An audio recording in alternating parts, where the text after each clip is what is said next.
जय श्रीमन्नारायण। ओं तत्संयोरावृणीमहे गातुं यज्ञाय गातुं यज्ञपतये दैवी स्वस्तिरस्तु नः। स्वस्तिर्मानुषेभ्यः ऊर्ध्वं जिगातु भेषजं सन्नो अस्तु द्विपदे सञ्चतुष्पदे। ओम शांति शांति शांतिः। लक्ष्मीनाथ समारंभां नाथयामुनमध्यमाम् अस्मदाचार्यपर्यन्तां वन्दे गुरुपरम्पराम्।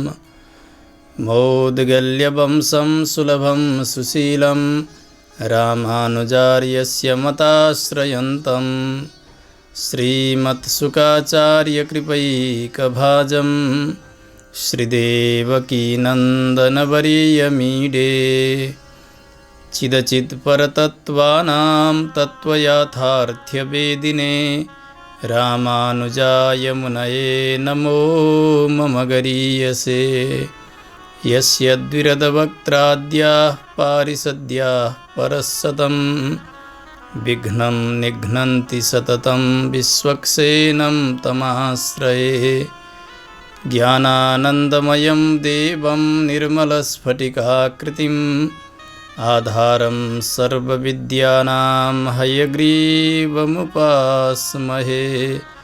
कृष्णाय वासुदेवाय हरये परमात्मने प्रणतक्लेशनाशाय गोविन्दाय नमो नमः।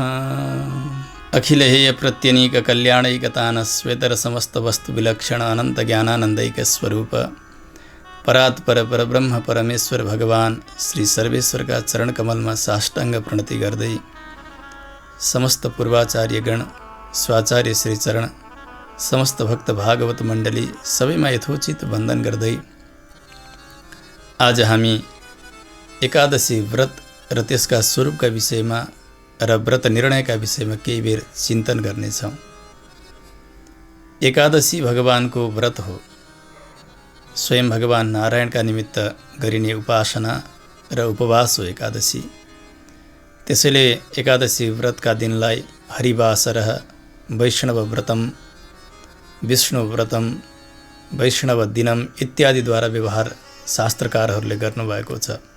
कस्तो स्वरूपको एकादशीलाई हामीले उपासना गर्नुपर्ने र त्यसमा उपवास गर्नुपर्ने र कसलाई नगर्न पर्ने त्यो विषयमा हामीले चिन्तन गर्न जरुरी छ। कुनै पनि कर्म, कुनै प्रकारको अनुष्ठान, चाहे त्यो सकाम होस् चाहे निष्काम होस्, त्यसका स्वरूपलाई बुझेर गर्यो भने त्यसबाट अत्यधिक लाभ मिल्दछ। एकादशी शुद्ध एकादशी नै हुनुपर्दछ व्रतका निमित्त। दशमीले स्पर्श गरिएको एकादशीको व्रत कहिल्यै गर्न हुन्न। यद्यपि एकादशीका दुई लाभहरू छन् र दुई स्वरूपहरू विशेष गरी बताइएका छन्। एउटा पारण प्रधान, अर्को शुद्धि प्रधान भनेर। पारण प्रधान एकादशीमा शुद्ध एकादशी भए ठिकै, दशमीले स्पर्श गरिएकै भए पनि त्यसलाई तिथि मानेर त्यसको उपासना उपवास इत्यादि गरेर द्वादशीको घडी नबित्दै भोलिपल्ट पारण गर्ने, पारण भनेको भोजन गर्ने र त्यो व्रतलाई पुरा गर्ने, यो एउटा सामान्य प्रक्रिया छ एकादशीको। तर योभन्दा विशेष प्रक्रिया यो हो जसलाई शुद्धि प्रधान एकादशी भनेर बताइन्छ। दशमीले स्पर्श गरिएको एकादशीको व्रत गरिँदैन, यसमा शुद्ध एकादशीको व्रत गरिन्छ। शुद्ध एकादशी व्रत हुन नसके द्वादशीमा गएर व्रत गरिन्छ अथवा द्वादशीले स्पर्श गरिएको एकादशीमा व्रत गरिन्छ। यसमा पारण प्रधान हुँदैन। द्वादशी घडी रहँदै भोजन गरिसक्नुपर्ने इत्यादि नियमहरू यसमा गौण हुन जान्छन्। यो एकादशी शुद्धिका निमित्त गरिन्छ र शुद्ध एकादशी गरिन्छ अथवा द्वादशी सम्बलित भएको एकादशी गरिन्छ। पारण गर्ने दिन त्रयोदशीको घडीले स्पर्श गरिसकिएको होस् तर पनि यसलाई शुद्धि प्रधान एकादशीलाई त्यसै गरी नै अनुष्ठान गरिन्छ। खास गरी धर्म निर्णयका निमित्त 4 सूत्रहरू प्रचलित छन्। गृह्य सूत्र, धर्मसूत्र, श्रौत सूत्र अनि शुल्व सूत्र। गृहसूत्रले आचार पद्धतिलाई बताउँछ, दैनिकी दिनचर्या कसरी हुनुपर्ने इत्यादि मूलभूत विषयहरू गृहसूत्रका विषयहरू हुन्। धर्मसूत्रले धर्मको निर्णय गरिदिन्छ। श्रौत सूत्रले श्रौत याग सम्बन्धी निर्णयहरू दिने र शुल्व सूत्रले श्रौत यागमा आवश्यक गणितीय तालमेलको वर्णन गर्दछ। सङ्ख्या इत्यादिलाई बताउने, कसरी चिति निर्माण गर्ने, कसरी वेदी निर्माण गर्ने, कसरी कुण्ड निर्माण गर्ने, त्यसमा प्रयोग गरिने वस्तुहरूको सङ्ख्या कस्तो रहने, कति परिमाणका रहने, कत्रा रहने इत्यादि सङ्ख्याको निर्धारण शुल्व सूत्रले गर्दछ। यी जति पनि स्मृतिहरू छन्, स्मृतिहरू सबै धर्मसूत्रका आधारमा टिकेका छन्। स्मृतिले नै यस्ता उपवासहरूको, प्रायश्चित्तादिको अथवा उपवासबाट मिल्ने, व्रतबाट मिल्ने फल इत्यादिको निर्देश गर्नुभएको हुन्छ। एक प्रकारले भन्ने हो भने श्रुति, वेद जसलाई भनिन्छ, वेददेखि अतिरिक्त सारा स्मृति हुन्। इतिहास, पुराण यी सबै स्मृति कोटिमा आउँछन्। तर फेरि स्मृति, इतिहास र पुराणका बीचमा त्यसलाई विभाग गर्ने हो भने स्मृति भनेको धर्मशास्त्र। ऋषिहरूले आफ्ना वंशजहरूका लागि, अगाडिका उत्तराधिकारीहरूका लागि एउटा धर्मका बाटामा हिँड्नका निमित्त तयार गरिदिनु भएको एक प्रकारको संविधान जस्तै हो स्मृति भनेको। स्मृतिस्तु धर्म संहिता भनेर यसरी शास्त्रहरूले बताउनुहुन्छ। यी सबै व्रतहरूको निर्णय प्रायः स्मृतिले नै गरेका छन्। स्मृति धर्मसूत्रका आधारमा टिकेका हुन्छन् र यी सबैको एउटै स्वर के छ भने एकादशी व्रत निर्णयका विषयमा दशमीले छोएको एकादशीलाई व्रत गर्न हुन्न। अब दशमीले छोएको कसरी जान्ने, शुद्ध कसरी जान्ने, अथवा शुद्ध नभए द्वादशी स्पर्श भएको एकादशी कसरी जान्ने, यसका विषयमा पनि हामीले चिन्तन गर्नुपर्ने हुन्छ। कालको निर्णय ज्योतिष शास्त्रले गरिदिएको हुन्छ। अमुक दिनमा यति बजे सूर्योदय हुन्छ, यति बजे सूर्यास्त हुन्छ, यति बजेबाट अमुक तिथि प्रारम्भ हुन्छ र यति बजेसम्म रहन्छ। त्यसको घडी, पला इत्यादिको विभाग गरिदिएको हुन्छ। वर्तमान समयको मापन प्रक्रिया अनुसार त्यो घडी पलालाई घण्टा, मिनेट, सेकेन्ड इत्यादिमा पनि परिणत गर्न सकिन्छ र वर्तमान पञ्चाङ्गकारहरूले प्रायः गरिदिनु भएको हुन्छ।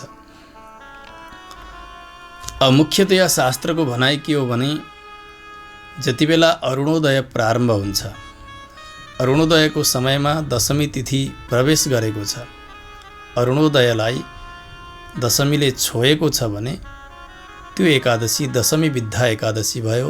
त्यसमा व्रत गर्न हुन्न। यो कुरा पहिले हामीले बुझ्नु पर्यो। अरुणोदय भनेको के हो शास्त्रकारहरूले बताउनुहुन्छ। उदयात् प्राक चतस्रस्तु घटिका अरुणोदयः। सूर्योदय भन्दा पहिले 4 घडीको समय अरुणोदयको समय हो।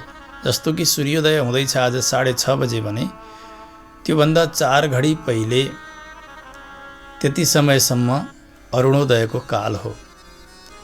4 घडीमा हाम्रा अहिलेका समयको मान अनुसार 96 मिनेट हुन्छ। एक घडीमा 24 मिनेट, 24 चौके 96 मिनेटसम्म सूर्योदय हुँदैछ एकादशीका दिन बिहान 6:30 बजे भने त्यो बिहानको 6:30 बजेभन्दा पहिलेतिर 5:30 मा 1 घण्टा भयो, त्यसै गरी 4:30 2 घण्टा भयो। यस क्रमले 2 घण्टा हुनलाई 120 मिनेट चाहियो, तर 120 मिनेटभन्दा कम 96 मिनेट जहाँ पुग्दछ त्यस कालबाट अरुणोदय प्रारम्भ भयो। अब त्यो अरुणोदयका विषयमा शास्त्रले अरूतिर पनि बताउनु भएको छ। चतस्रः घटिका प्रातः अरुणोदय निश्चयः। प्रातः सूर्योदयभन्दा पहिले 4 घडी अरुणोदयको काल हो। त्यसबेलादेखि नै पूर्वतिर अलिअलि उज्यालो हुन प्रारम्भ भएको हुन्छ। आकाश बिस्तारै खुल्दै गएको हुन्छ, प्रकाशित हुँदै हुँदै गइरहेको हुन्छ। जति गाढा अन्धकार हुन्थ्यो मध्यरातमा, अब अरुणोदयको समयमा बिस्तारै बिस्तारै त्यो रात्रिको गाढापन कम हुँदै हुँदै गएको हुन्छ। प्राय लोक व्यवहारमा पनि हामीले गर्ने गर्छौँ नि, जब उज्यालो हुन लाग्यो, ब्रह्म मुहुर्त प्रारम्भ भयो, अरुणोदय प्रारम्भ भयो भने उठेर जागेर अब उज्यालो हुने, सूर्योदय भइसकेपछि हुने दिनका निमित्त कार्य गर्दछौँ। त्यो अर्का दिनका हिसाबले व्यवहार गरिन्छ। त्यसलाई अब हुने आउने जो दिन हो, उज्यालो हुँदा आउने दिन जो हो, त्यस दिनका लागि व्यवहार गरिन्छ त्यो अरुणोदय काललाई। प्रायः पहिले पनि दिन छुट्याउन सकिएन, रात्रि छ, घडी थिएन। त्यसबेला अघिल्लो दिन हो कि अथवा अब उज्यालो हुँदै गरेको दिनलाई हिसाब गर्ने हो भन्दा आफ्ना हातका नाडीका रौँहरू हेर्नु, त्यो रौँ देखिन थाल्यो भने अब उज्यालो हुने दिन गर्नु, देखिएन भने पहिल्यै दिन गर्नु भन्ने एउटा सामान्य यस प्रकारको व्यवहार पनि हाम्रा पिता पुर्खाहरूले गर्नुभएको हामीले बुझेकै छौँ। आज त त्यो अवस्था छैन। अहिले त सबै प्रकारका साधनहरू हामीसँग मिलेका छन्। सेकेन्ड हिसाब गर्न सकिन्छ हामीले। त्यसकारणले गर्दा जब 6:30 बजे सूर्योदय छ भने त्यसबाट 96 मिनेट पहिल्यैबाट अरुणोदय प्रारम्भ भयो। अब अघिल्लो दिनको दशमी तिथिको समयलाई पनि पञ्चाङ्गकारहरूले पात्रमा लेखिदिनु भएको छ। यति बजेर यति मिनेटसम्ममा दशमी सकिँदैछ, त्यस पछाडि एकादशी प्रारम्भ हुन्छ। घण्टा मिनेट सबै नै लेखिदिनु भएको हुन्छ। यसलाई सामान्य हिसाब गर्न जान्ने व्यक्तिले पनि अरुणोदय आज यति बजेबाट प्रारम्भ हुने रहेछ, अघिल्लो दिनको दशमी यति बजेसम्म रहेछ, यो सजिलै पात्रैबाट पनि हामीले जान्न सक्दछौँ। यो हो सबैभन्दा मूलभूत कुरा। अरुणोदय कालमा दशमीले स्पर्श गरेन भने अब त्यो भोलिपल्ट आउने एकादशी शुद्ध एकादशी, त्यो शुद्ध एकादशीका दिन उपवास गर्नु, चाहे त्यो जति नै घडीको भए पनि होस्। धेरै घडी भएपछि त अवश्य पनि दशमीसँग सम्बन्धित भएकै हुन्छ नै, तर प्रायः काहीँ 45 घडीभन्दा माथिको एकादशी नलिनु, काहीँ 52 घडीसम्मको लिनु, काहीँ 54सम्मका पनि प्रमाणहरू भेटिनु। शास्त्रमा यी सबै प्रकारका वचनहरू अनि त्यसै गरी परम्परामा पनि त्यसै प्रकारको उपदेश इत्यादि जो अहिले समाजमा चलि नै रहेको छ, खास गरी एकादशी व्रतालुहरूका लागि यी सबैको मूल आधार भनेको यही हो। यी सबैले भन्न खोज्नु भएको यही हो कि अरुणोदय कालमा दशमी प्रवेश छ कि छैन। दशमी प्रवेश छैन भने त्यो एकादशी शुद्ध। यता एकादशीको घडी कति घडी भए लिनु र कति नलिनु भन्नुभन्दा पनि त्यो अरुणोदय समयमा दशमी प्रवेश भएको र नभएको नै मूलभूत प्रमाण हुन जान्छ। यदि दशमी प्रवेश छ, जति नै घडी भए पनि 45, 46, 47 घडी भए पनि ती एकादशी त्याज्य हुन जान्छन्। यदि 54 घडीसम्म पुग्यो अथवा 52 घडीमा अस्थिरसम्म पुग्दाखेरि पनि अरुणोदय कालमा दशमी प्रवेश भएको छैन भने त्यो एकादशी शुद्ध हुन जान्छ। अब कहिलेकाहीँ एकादशी तिथि घटिरहेकी हुन्छन्, थोरै घडीमा एकादशी सकिने, अघिल्लो दिन धेरै समयसम्म दशमी रहेको, यस्तो स्थिति पनि रहन्छ। अथवा दशमी तिथि पनि अलि बेलैमा सकिएको अनि अघिल्लो दिन मध्याह्नबाट एकादशी प्रारम्भ भएर भोलिपल्ट सूर्योदय हुँदासम्ममा एकादशी सिद्धिएर द्वादशी प्रारम्भ हुने पनि त्यस्तो पनि तिथि हुन जान्छ। त्यो भयो भने हो त्यही द्वादशी, थोरै घडी एकादशी सकिएर द्वादशी प्रारम्भ भएको हुन्छ, हो त्यही द्वादशीका दिन नै उपवास गर्नुपर्छ। अघिल्लै दिन एकादशी पर्न गयो नि भनेर अघिल्लै दिन एकादशीको व्रत गर्न हुन्न, यो पनि हामीले बुझ्नुपर्छ। अब सजिलैसँग पञ्चाङ्गमा हामीले त्यो समयलाई हेर्न सक्दछौँ।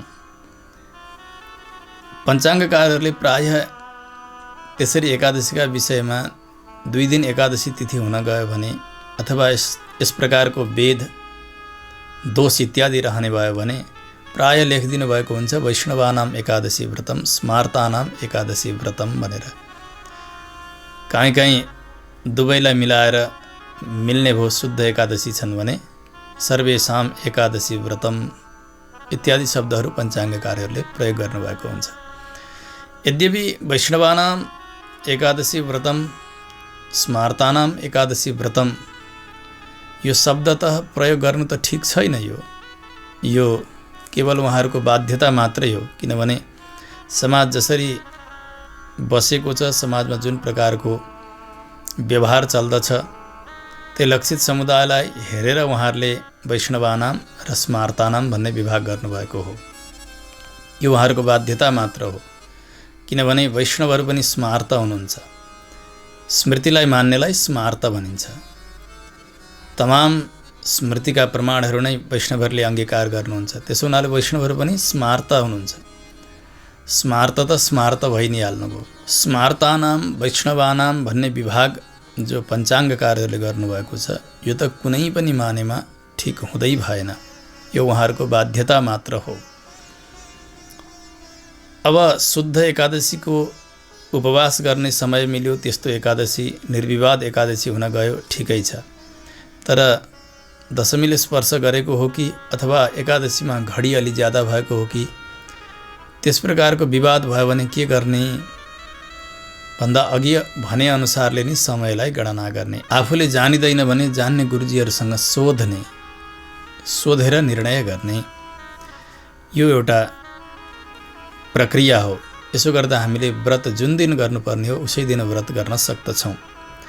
अर्को पनि शास्त्रमा एउटा प्रमाण छ, उदयात् प्राग यदा विप्रह मुहूर्तद्वय संहित सम्पूर्ण एकादशी नाम तत्रैवोपवसेत् गृही। यो पनि अघिकै प्रमाणलाई नै पुष्ट गर्ने प्रमाण हो। मुहूर्तद्वय भन्नु र 4 घडी भन्नु, 2 मुहूर्त र 4 घडी भन्नु एउटै नै हो। सूर्योदयको समय बदलिरहन्छ। कुनै समयमा सूर्योदय अत्यन्तै चाँडै हुने अनि कुनै कालमा सूर्योदय विलम्बले हुने, जस्तो शीतकालमा विलम्बले सूर्योदय हुने, ग्रीष्मकालमा सूर्योदय चाँडै हुने इत्यादि हुन्छ। त्यसकारणले त्यो अरुणोदयको समय पनि यति घडीबाट अरुणोदय भयो, प्रारम्भ भयो, यति बजेर यति मिनटबाट भन्नका लागि अब त्यस बेलाकै सूर्योदयलाई हेर्नुपर्दछ। अब उज्यालो हुँदाखेरि सूर्योदय जतिखेर हुँदैछ त्यसैबाट 96 मिनेट पहिलेतिर आउनु पर्यो, पूर्वतिर आउनु पर्यो। हो त्यस समयबाट नै अरुणोदय प्रारम्भ भयो। त्यसबीचमा दशमी प्रवेश हुनु भएन। दशमीले स्पर्श गरिएको एकादशीलाई त्याग्नु पर्दछ र शुद्ध एकादशीको उपवास गर्नुपर्छ, अथवा द्वादशीले स्पर्श गरिएकै एकादशीमा उपवास गर्नुपर्छ भन्ने विषयमा पुराणहरूले तमाम प्रसङ्गहरू वर्णन गर्नुभएको छ। दशमी विद्या एकादशी लिनाले कस्तो दोष हुन्छ र शुद्ध एकादशीको व्रत गर्नाले कस्तो लाभ हुन्छ, यस विषयमा स्कन्द पुराणमा अत्यन्तै सुन्दर प्रसङ्ग आउँछ। द्वारका महात्म्यको वर्णनका क्रममा एक चन्द्र शर्मा नाम गरेका भगवान् शङ्करका अनन्य भक्त हुन्छन्। शिवात् परतरम नास्ति, भगवान् शङ्करदेखि अर्को कोही ठुलो देवता छैन भनेर रुक्क भएर भगवान् शङ्करमा भक्ति गर्ने यस्ता भक्त कुनै समय प्रवास क्षेत्रमा एकदमै विशाल शिव मेला लागेको थियो। त्यस मेलामा जान्छन् उनी, सबैजना गएका छन् भक्तहरू, अरू पनि। त्यो मेला सम्पन्न भयो। सम्पन्न भइसके पछाडि केही भक्तहरूले त्यसबेला भने, हे चन्द्र शर्मा, अब हामी जाउँ द्वारकामा गएर भगवान् श्रीकृष्णको दर्शन गरौँ। उनले भने नै नै नै, मेरो लागि त सर्वेश्वर भनेका भगवान् शङ्कर, म जान्न द्वारका, तपाईँहरू जानुहोस्। भक्तहरू सबै द्वारकातर्फ प्रस्थान गर्दछन्। चन्द्र शर्मा भने घरमा आएर रात्रि सुत्छन् उनी। सुत्ता उनले स्वप्नमा देखे आफ्ना सारा पितृहरूलाई, पिता पितामह प्रपितामह आदि गरेका पितृहरू छन्, सबै प्रेत भएका छन्। बडा विचित्र भयो, सबै प्रेत बनेका छन्। उनले सोधे, के भयो तपाईँहरूलाई, कसरी तपाईँ सबै प्रेत बन्नुभयो? उनीहरूले भन्दछन्, शृणुपुत्र प्रवक्ष्यामः प्रेतयोनेस्तु कारणम्। वासरम वासुदेवस्य सदा विद्धम कृतम पुरा। हामीले के गर्यौं भने आजसम्म जति बेरसम्म हाम्रो शरीर रह्यो त्यस बेलासम्म दशमी विद्या एकादशीकै व्रत गर्यौं। त्यही दोषका कारणले आज हामी सबै प्रेत योनिमा प्राप्त भएका छौं। जो दशमी विद्या एकादशी गर्दछन् उनी सबैको दशा यही नै हुन्छ। आज जुन दशा हामीले भोगिरहेका छौं, देवताहरूका लागि अर्पण गरिने हव्य होस् अथवा पितृहरूका लागि अर्पण गरिने कव्य होस्, यी हव्य कव्य यी त्यस्ता दशमी विद्या एकादशी व्रत गर्ने व्यक्तिका हातबाट न देवता लिन्छन् न त पितृले नै लिन्छन्। हव्यम देवा न गृह्णन्ति कव्यम च पितरस्तथा पूजाम गृह्णाति नो सूर्यः तथा चैव पितामहः। त्यति मात्र होइन, भगवान सूर्यको सेवा गर्न लागोस् त्यस्तो व्यक्ति, उसका हातको सेवा भगवान भास्करले लिनुहुन्न। यसैगरी न शक्तिले त्यो स्वीकार गर्नुहुन्छ न अरू कुनै देवताहरूले स्वीकार गर्नुहुन्छ। त्यसो भएको हुनाले दशमी विद्या एकादशी लिनुहुन्न। कुनै देवताका लागि पनि यो सन्तुष्टिकर छैन दशमी विद्या एकादशी।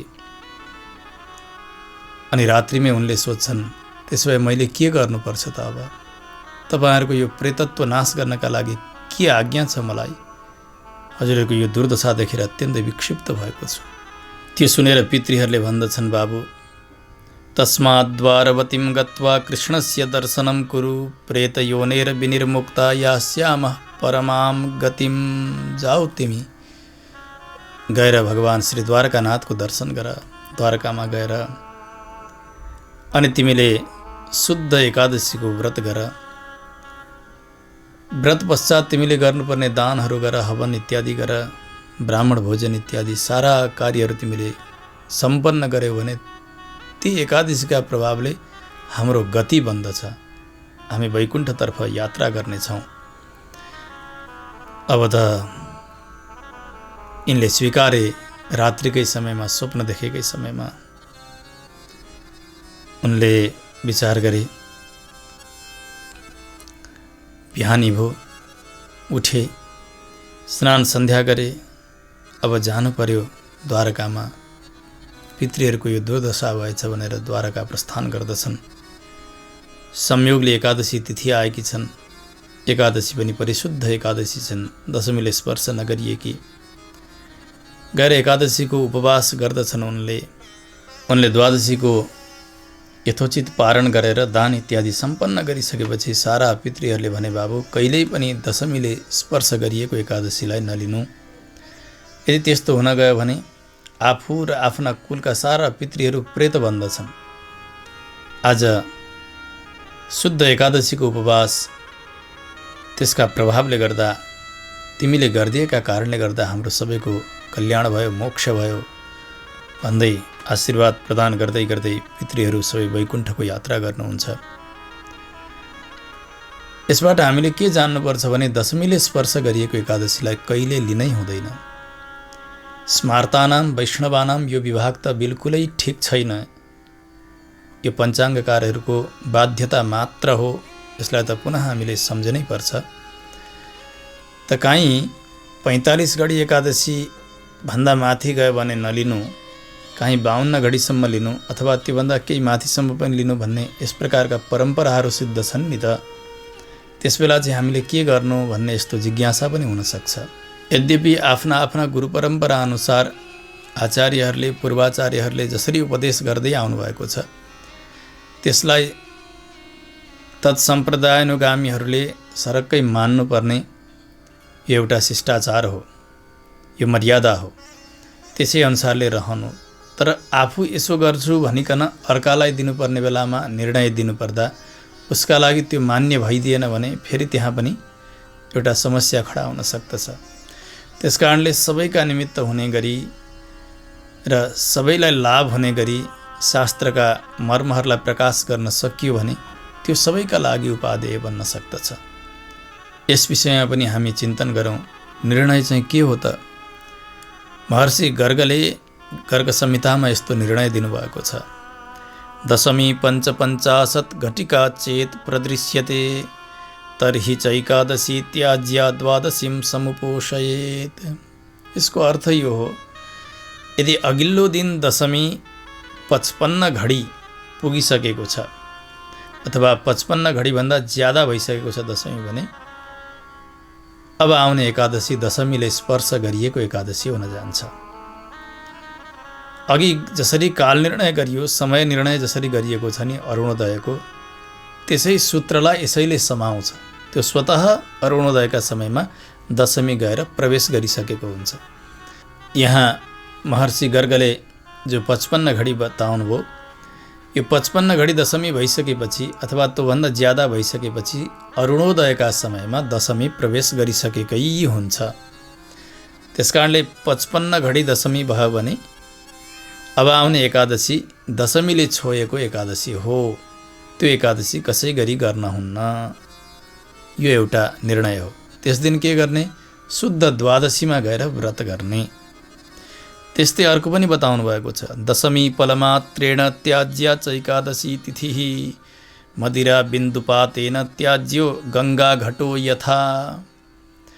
जसरी गङ्गाजल लिएर राखिएको घडा छ, त्यसमा एक थोपो मात्रै मदिरा पर्यो भने त्यो गङ्गाजल फ्याँकिदिनुपर्छ, काम लाग्दैन। जसरी यसै गरी एक पल मात्रै दशमीले स्पर्श गरिदियो एकादशीलाई, त्यो अरुणोदयका समयमा गएर स्पर्श मात्र गरिदियो भने पनि त्यो एकादशी त्याग्नु, गएर द्वादशीमा व्रत गर्नु।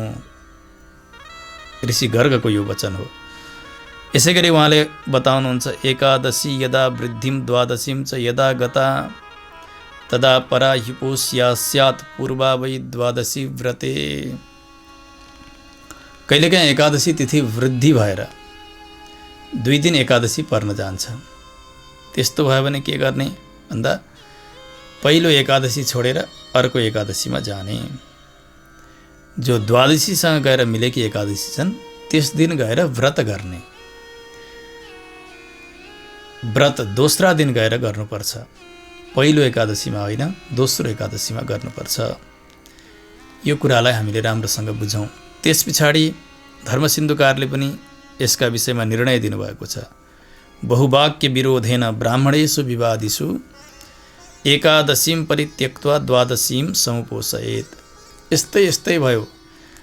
अब त्यो अरुणोदयका समयमा दशमी प्रवेश भएको हो कि होइन विवेक गर्नै सकिएन। अलिकति स्पर्श हुन लाग्यो, सन्धिमा पुगे जस्तो लाग्यो, संदिग्ध भयो भने त्यसबेला त्यो संदिग्ध एकादशीलाई छोडेर द्वादशीका दिन गएर व्रत गर्नु। किनभने अलिकति हाम्रो हिसाब गराइले गलती हुन गयो भने अघि भने जस्तै एउटा गङ्गाजल राखिएको घडामा मदिराको बिन्दु थोपो परे जस्तो हुन जान्छ, त्यो दशमीको स्पर्श भइदियो भने। त्यसकारणले त्यस्तो संदिग्ध स्थिति भयो भने सरक्कै द्वादशीमा गएर व्रत गर्नु, दोस्रो दिन गएर व्रत गर्नु, यो शास्त्रको नियम हो। त्यसै गरी गरुड पुराणमा पनि बताउनुहुन्छ भगवानले गरुडजीलाई। गरुडजी सुन्नुहोस्, बहुवाक्य विरोधेन सन्देहो जायते यदा द्वादशी तु तदा ग्राह्या त्रयोदश्यां तु पारणम्। अब धेरै प्रकारका ऋषिहरूका मत छन् अनि काल निर्णय पनि गर्न सकिएन, घडी पलाको निश्चित गर्न सकिएन। अब दशमी स्पर्श भएको हो कि होइन भन्ने विषयमा एकदमै सन्देह हुन गयो भने त्यस दिन त्यो संदिग्ध एकादशीलाई छोडेर द्वादशीका दिन गएर व्रत गर्नु। अब यी सारा शास्त्रका प्रमाण र हाम्रा यी लोक व्यवहार र आचार पद्धति, शिष्टाचार, गुरु परम्परा इत्यादि सबैलाई एक ठाउँमा ल्याएर भन्नुपर्दा हामीले एकादशीको विषयमा कसरी बुझ्ने त भने अरुणोदय समयमा दशमीको स्पर्श भयो अथवा अरुणोदय लाग्ने बेलामा, अरुणोदय भनेको अब आउने एकादशीका दिन बिहान सूर्योदय जति बेला हुँदैछ त्योभन्दा 96 मिनेट पहिल्यैतिर रात्रितर्फै जो 96 मिनेटको समय हुन्छ त्यहाँ बिचमा अलिकति मात्रै स्पर्श भयो, छोइदियो दशमीले भने त्यो एकादशी दशमी बित्था हुन जान्छ, त्यसलाई छोडिदिनु। अर्को एउटा सूत्र के हो, 55 घडी अथवा 55 घडीभन्दा ज्यादा दशमी तिथि भइदियो अघिल्ला दिन भने एकादशी भोलिपल्टको एकादशी दशमी बित्दा हुन जान्छ। त्यसकारणले त्यो एकादशी पनि छोड्दिनु। हुन चाहिँ अघि गरिएको हिसाब अनुसारकै हुन्छ यो 55 घडी दशमी हुनु र अरुणोदयमा दशमीको स्पर्श हुनु, यी दुईटा विषय एउटै हुन्। तर पनि हामीले सहजै रूपमा बुझ्न सक्ने भाषामा कसरी बुझ्नुपर्छ भने दशमी 55 घडी अथवा त्योभन्दा माथि हुन गयो भने भोलिपल्टकी एकादशी दशमी बित्दा एकादशी। त्यसकारण त्यो एकादशीमा व्रत गर्न हुन्न, द्वादशीमा जानु। अघि हिसाब गरिए अनुसारले अरुणोदयका समयमा दशमी प्रवेश भइदियो, त्यसमा त एकादशी व्रत गर्नै भएन, द्वादशीकै दिन जानै पर्यो। यदि यी दुवै प्रक्रियाबाट अरुणोदय समयमा दशमीको स्पर्श छैन, काहीँ दोष छैन भने त्यो शुद्ध एकादशीलाई ग्रहण गर्नु, चाहे त्यो 52 घडीको भए पनि त्याग्न हुन्न। 45 घडी नै मात्रै अथवा त्योभन्दा कम भए मात्रै लिनुपर्छ भन्ने त्यस्तो नियम लिइरहन पर्दैन। 52 घडीसम्म पनि यदि दशमीको स्पर्श छैन भने, दशमी बित्दा भएको छैन भने 52 घडीसम्मकै एकादशी भए पनि त्यहाँसम्मको समयको एकादशीलाई पनि हामीले व्रत गर्न योग्य हुन जान्छ। अब पात्रमा लेखिएका आधारमा बताउने हो भने स्मार्तानाम र वैष्णवानाम, यद्यपि विभाग र शब्द प्रयोग ठिक नभए पनि स्मार्तानाम भनेको पारण प्रधान, वैष्णवानाम भनेको शुद्धि प्रधान, अघि नै पनि बताइसकियो। यी दुई प्रकारको एकादशी व्रत त्यस्तो हुन गयो भने पात्रमा अघिल्लो दिन स्मार्तानाम भनेर भोलिपल्ट वैष्णवानाम भनेर एकादशी लेखियो भने के गर्ने? चाहे स्मार्त भनिए पनि चाहे वैष्णव भनिए पनि आखिरी वैष्णव पनि स्मार्त नै हुनुहुन्छ। यो कुरा त अघि नै बताइसक्यो, स्मृतिलाई मान्नेलाई स्मार्त भनिन्छ। यी सबै एकादशीको शुद्ध एकादशी व्रत गर्न चाहनेले आँखा चिम्लेर दोस्रो दिन, जुन दिन वैष्णवानाम एकादशी व्रतम भनेर लेखिएको छ हो, उसै दिन गएर व्रत गर्नुपर्छ। स्मार्तानाम एकादशी व्रतम भनेका दिन कसैले पनि व्रत गर्न हुन्न। व्रतका निमित्त भोलिपल्टकै गर्नुपर्छ, किनभने त्यो दशमीले स्पर्श गरिएको हुनाले 2 दिन व्रत लेखियो। त्यसकारणले दोस्रो दिन जाँदा शुद्ध एकादशी हुन जान्छ अथवा द्वादशीले स्पर्श गरिएको एकादशी हुन जान्छ।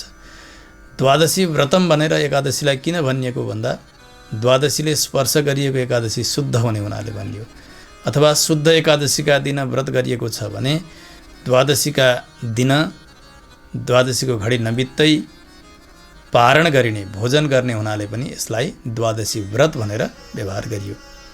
यसको नाम वैष्णव व्रत पनि हो, किनभने एकादशी व्रतका प्रधान देवता भनेका भगवान नारायण नै हुनुहुन्छ, भगवान विष्णु नै हुनुहुन्छ। त्यसकारणले एकादशी व्रत भनेको वैष्णव व्रत, भगवान विष्णुसँग सम्बद्ध व्रत हो।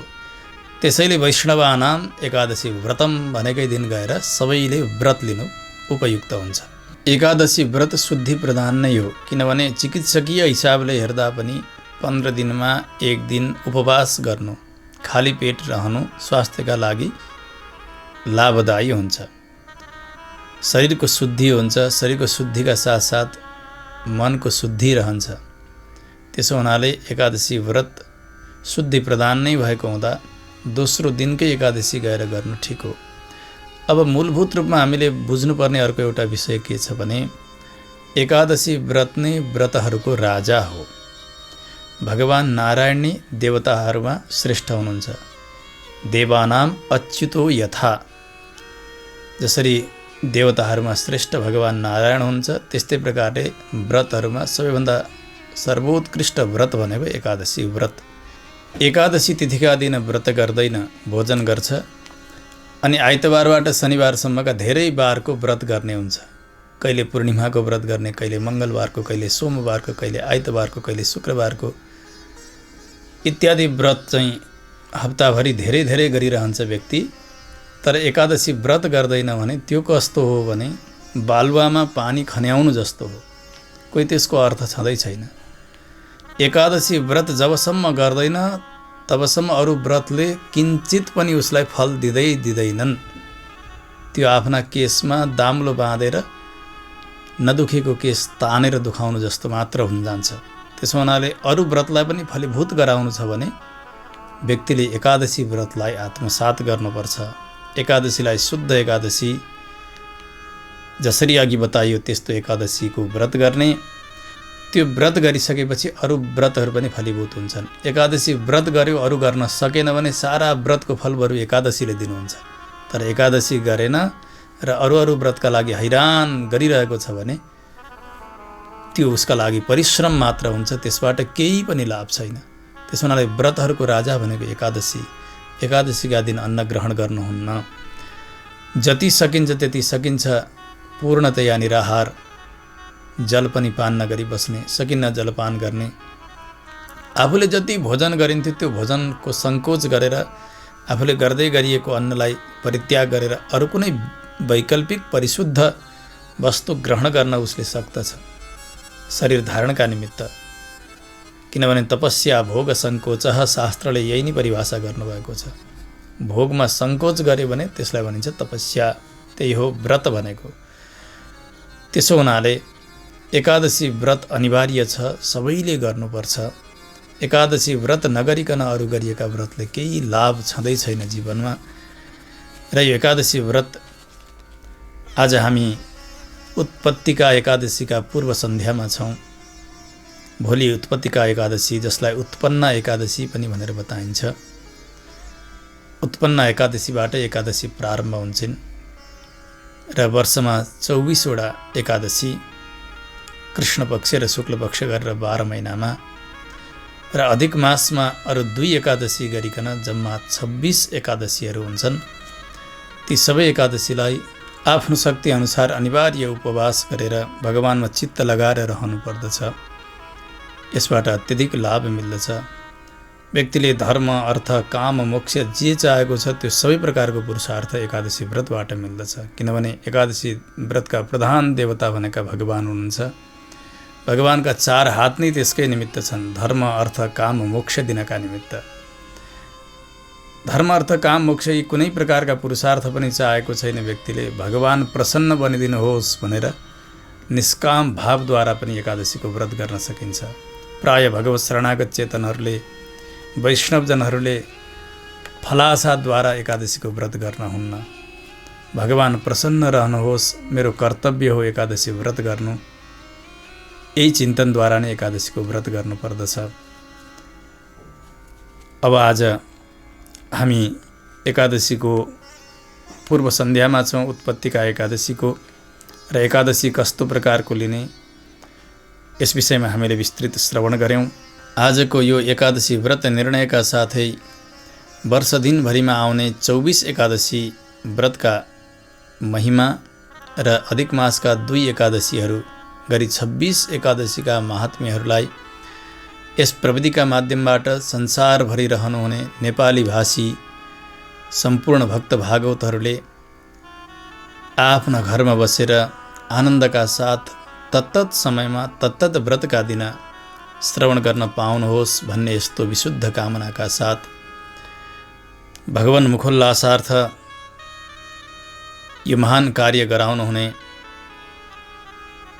ललितपुर महालक्ष्मी नगरपालिका वडा नम्बर 9 निवासी श्रीमान श्री राम पौडेल, श्रीमती पार्वती पौडेल, उहाँका भाग्यमानी सुपुत्र र पुत्रवधू श्री सुरेश पौडेल र श्रीमती गीता खनाल पौडेल, जो वर्तमानमा स्पेन देशमा बस्नुहुन्छ। उहाँहरूले सम्पन्न गर्नुभयो यो कैंकर्यलाई, यो सेवालाई। भगवानको कृपाको वर्षा भइरहोस् र सत्कर्ममा सदा यहाँहरूको मन अगाडि बढिरहोस्। यही मङ्गलानुशासन गर्दै आजको यो एकादशी व्रत निर्णयलाई पूर्ण गरिन्छ। भोलिबाट क्रमशः तत्तत एकादशीका दिन ठिक यसै समयमा हामीले एकादशी महात्म्यहरूलाई क्रमशः वर्षभरिमा श्रवण गर्दै गर्दै जानेछौँ। जय श्रीमन्नारायण।